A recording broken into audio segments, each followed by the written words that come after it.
It's funny how the mind works when you're faced with something truly terrifying. You try to rationalize, to explain away the unexplainable, but no matter how hard you try, the events of that night refuse to fade. I still hear the whispers sometimes in the dead of night. I still see the cold shadows at the edge of my vision. And no matter how many New Year's Eves I've spent since, none have ever felt the same. It all started on New Year's Eve, 2019. We were a group of 5 friends, me, Ben, Alicia, Marcus, and Sarah. The plan was simple: celebrate the last night of the year together in a cabin in the woods. Nothing fancy, just a little getaway to escape the city's chaos, enjoy some drinks, and ring in the new year away from the noise. We rented a secluded cabin in the woods, about an hour outside of town. No neighbors for miles, just trees and the sound of wind rustling through the branches. Perfect, right? We arrived early in the afternoon, a little before sunset, and settled in. The cabin was cozy, rustic, with a fireplace crackling in the corner and a large kitchen stocked with food and drinks. Everything was set for a fun evening. As the night began, we joked around, played some games, and shared stories. It felt like every other New Year's Eve I'd spent in my life, light-hearted and full of laughter. By the time midnight was approaching, we were all a little tipsy, sitting around the fireplace and waiting for the countdown. But then, something strange happened. It started with a knock at the door. At first, we all thought it was a joke. Someone was trying to mess with us, right? We checked the window, but the snowstorm outside made it hard to see anything beyond a few feet. The cabin was isolated. Who would be out here in this kind of weather? Ben, being the skeptic he was the first to go and answer the door. The clock was ticking down to midnight, but the mood in the room had shifted. It wasn't just the eerie occurrences that were making us uneasy. It was the silence. The air felt thicker, heavier. And then there was the constant feeling of being watched. Like something was waiting for us, lurking just out of sight. We decided to go outside for a moment, hoping some fresh air would clear our heads. The snowstorm had intensified, and the night was pitch black, except for the dim light of the cabin behind us.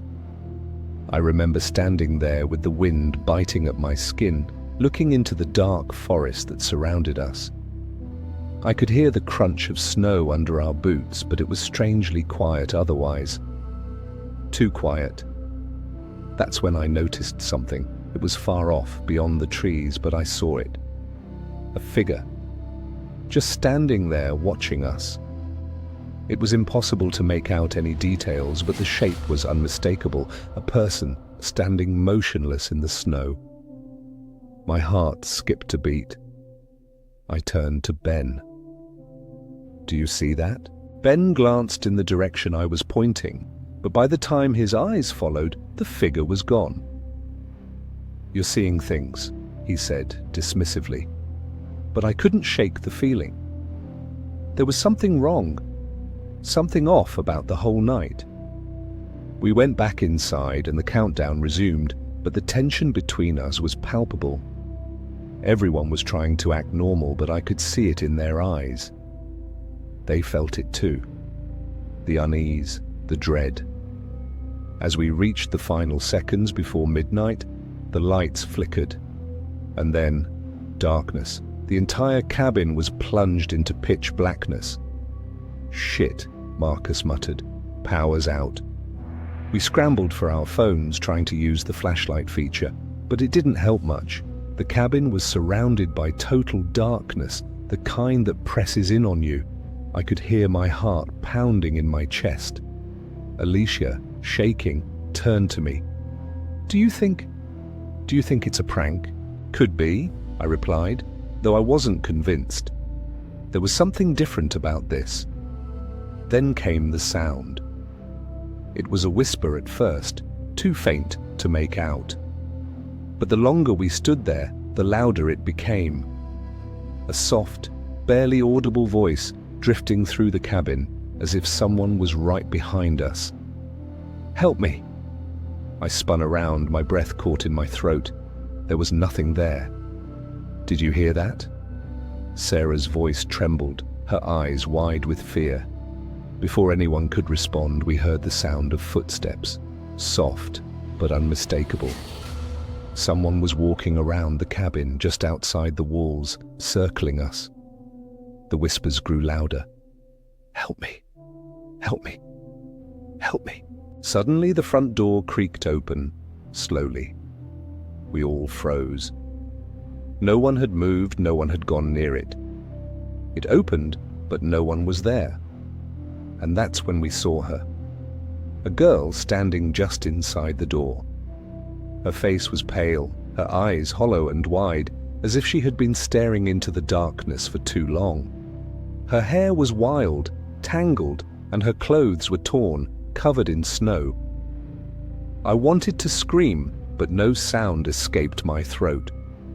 "Who are you?" Ben asked, his voice barely a whisper. The girl didn't respond. She just stood there, staring at us with those empty, unblinking eyes. Then, without warning, she lunged. Everything went black. I woke up in the middle of the night, lying on the cold, hard floor of the cabin. My head throbbed. The others were scattered around the room, all of us unconscious or stunned by whatever had happened. But the girl, she was gone. We never found out who she was. No one in town knew anything about any missing person. And despite all our searches, there were no footprints in the snow outside, no signs of her presence. She had never been there, or had she? I still don't know if I'm losing my mind or if something truly horrible happened that night. Every year, on New Year's Eve, I feel the same chill creeping down my spine. It's like she's still out there, watching us.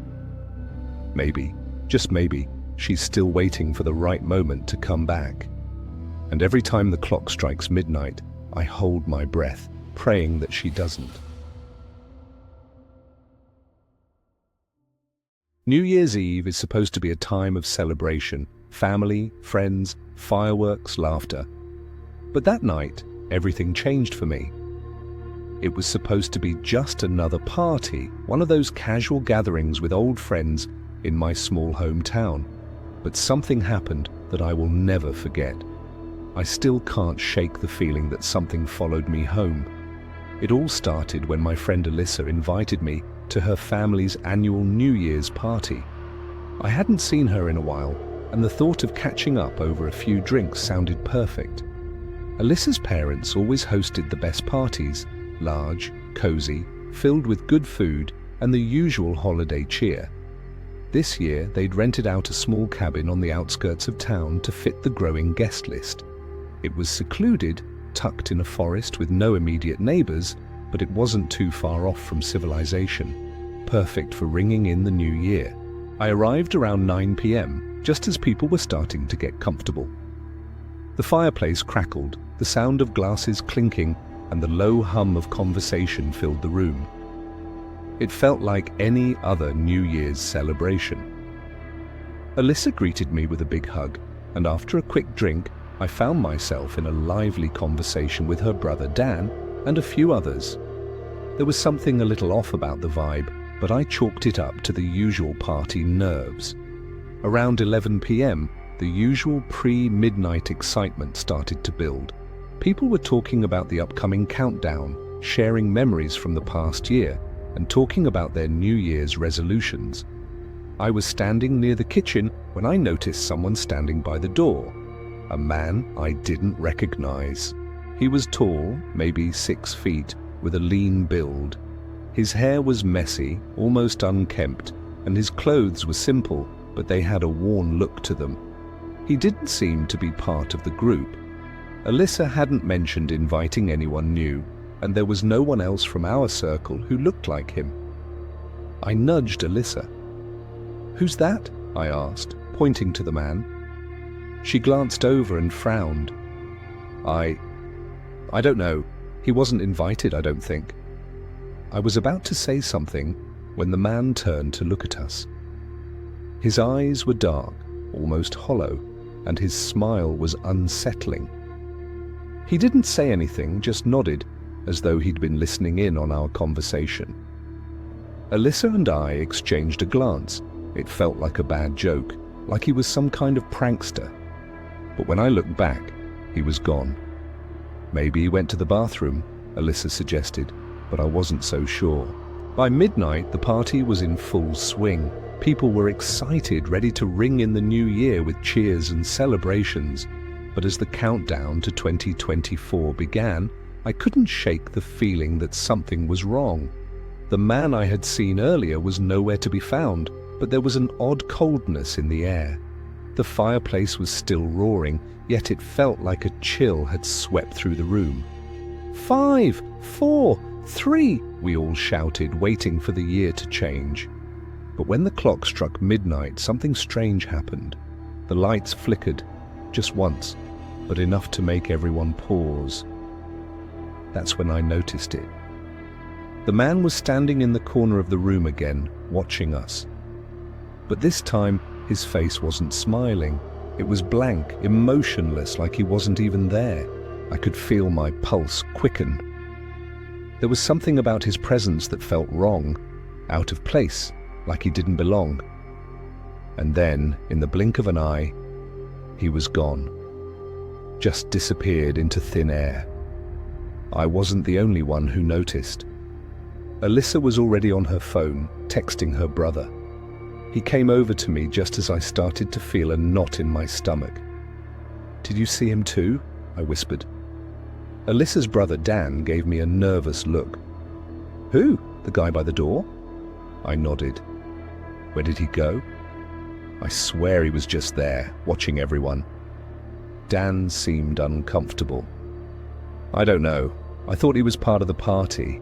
But when I asked Alyssa about him, she said she didn't know him. And now he's not here, like he just vanished." The hairs on the back of my neck stood up. I tried to shake it off, blaming it on the alcohol and the excitement of the evening. But then something even stranger happened. Around 12:30 a.m., as people were starting to leave, Alyssa's mum went to the front door to say her goodbyes. When she opened it, she screamed. Standing on the porch was the man, but this time his eyes were wide open, terrifyingly wide, and his face was pale, ghostly. He was staring at her, not saying a word, just standing there, frozen in place. "Who are you?" Alyssa's mum shouted, her voice shaking. The man didn't respond. He just continued staring, his gaze unblinking. Dan rushed to the door and yanked it shut, and the man didn't move. He just stood there in the cold night, watching through the glass. We all huddled in the corner of the room, trying to make sense of it, but no one could explain it. After a few moments, Alyssa's dad decided to call the police, but by the time they arrived, the man was gone. There were no footprints in the snow outside, no sign of him anywhere. The officers checked the surrounding area, but they found nothing. That night, I left early, unable to shake the feeling that something dark had visited the cabin. The eerie cold, the man's hollow eyes, the way he seemed to disappear. It didn't feel like a prank, and it didn't feel like anything that could be explained away. When I got home, I thought I might be able to sleep, but I couldn't. Every time I closed my eyes, I saw that man's face. His hollow eyes, his stillness, his silent watchfulness. It was like he was waiting for something, waiting for me. Days passed, and I tried to push the memory to the back of my mind, but every time I passed the cabin on the way out of town, I felt my stomach tighten. I never went back there again. Alyssa and her family moved away shortly after, unable to explain what had happened that night. To this day, I still wonder who that man was. Was he real? Was he a figment of my imagination, brought on by the excitement of the holiday? Or was something else, something darker, out there in the woods, All I know is that ever since that night, I've never been able to look at New Year's Eve the same way again. And sometimes, when the night is too quiet, I can hear a faint knock on my door, always at midnight.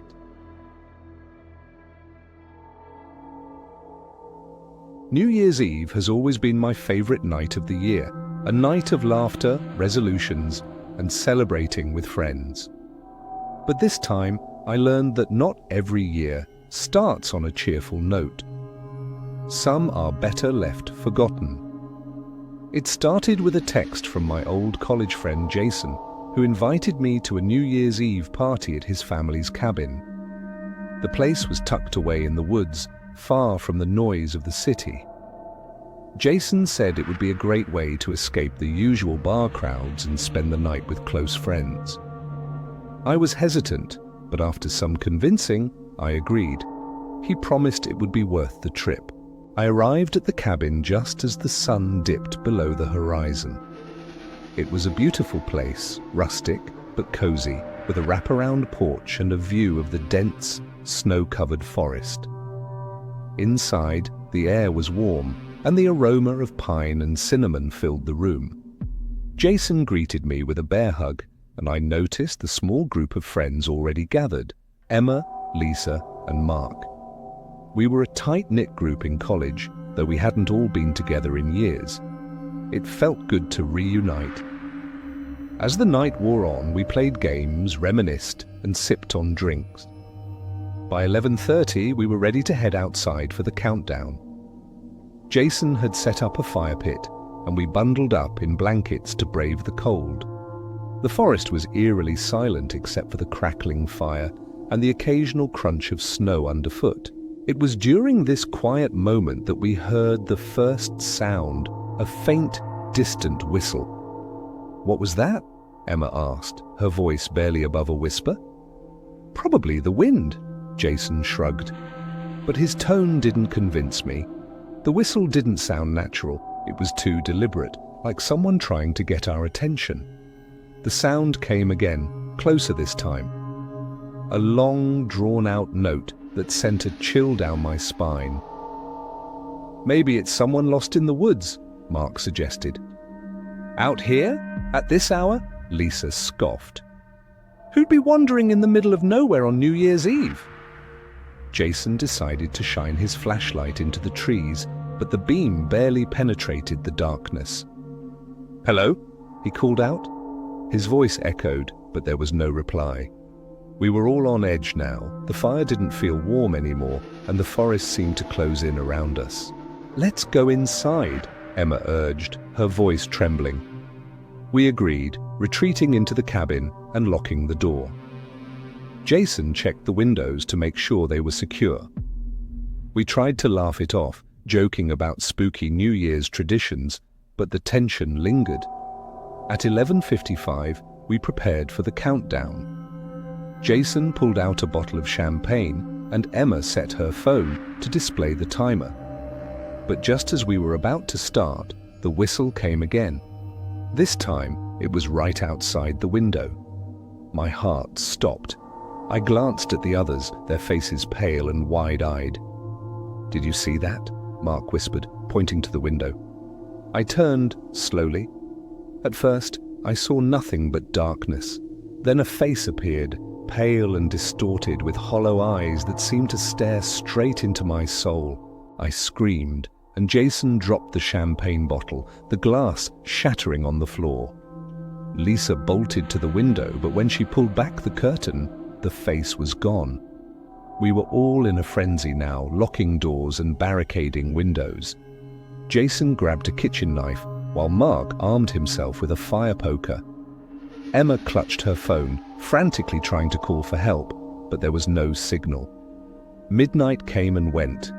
The countdown on Emma's phone lit up the room, but none of us cheered. We were too busy huddling together, listening for any sound outside. Then came the knock. It was soft at first, almost polite, like a guest arriving late to the party.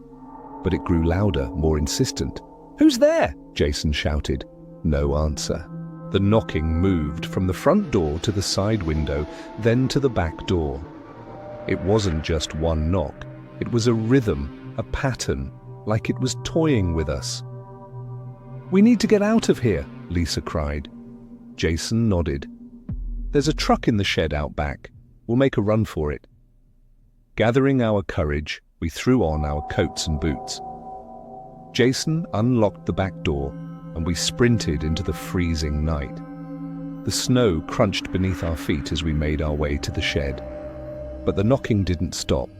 It was following us, echoing from the trees.